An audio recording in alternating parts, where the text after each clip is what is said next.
The influence of social media on the political scene has become a hot topic this week. On Tuesday night, a rumour surfaced about a supposed leadership coup against Labour's David Shearer. Some hours later, a journalist tweeted the coup was on, and that led to a flurry of denials from the party to mainstream media. More significantly means the question of Shearer's leadership once again headline news. Nick Cater is a senior editor at the prestigious Australian newspaper, has written a book on the influence of a few in the mainstream, and he joins me now. Good morning to you. Good morning. So we had this fascinating case this week.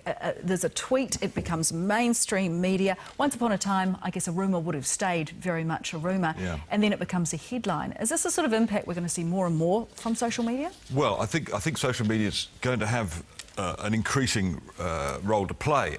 I think the speed of which it happens and the way in which increasingly I think people are able to game the system. So they get a story out through social media, get a journalist to put it in order to bring on, in this case, hopefully a leadership spill, I guess is what they were looking at. But we've seen this in Australia too. So the idea that social media just reflects what happens out there is probably a little naive. What it actually does is can accelerate news events as well. So the reporting, in a sense, becomes part of the energy that goes to propel a story along. So where does it leave that very important word, accuracy? Well, I think this is a big issue for all journalists and all media companies, that we have to go back really to the fundamentals of our profession, which is, the first and possibly the only responsibility of a reporter is to report the truth. And of course, with social media, you just don't know. I mean, somebody came into my office at the Australian, it was a few years back now, when Twitter first came in, and she said, "Is X happening?" And I said, "No." She said, "Oh, I just thought I'd check because I'd read it on Twitter." So Twitter was obviously so completely unreliable that nobody was prepared to take it. One of the parallels I think we're seeing here at the moment with Labour's leader, and he's of course opposition leader here, is David Shearer, and there's this constant undermining and there's the drip of information, that being a piece. There was this man ban here with what happened to Julia Gillard. Are you seeing parallels in what's going on, sort of undermining? Yes, there's clear parallels here.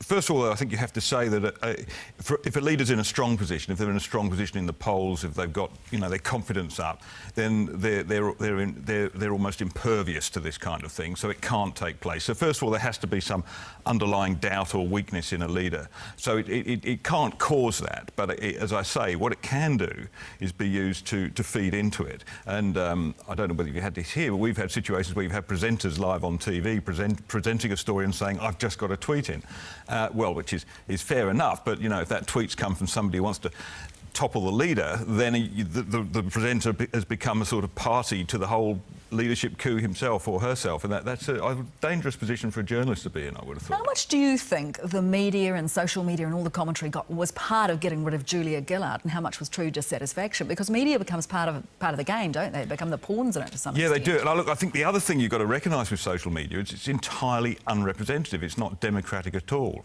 I mean, I checked on the number of Facebook friends John Key has. I think he has something like 70,000 Facebook friends. Knows a lot of people. Well, it sounds like a lot of people, but then that means 98.5% of the population are not his Facebook friends. So, as a democratic force, it's probably not very representative.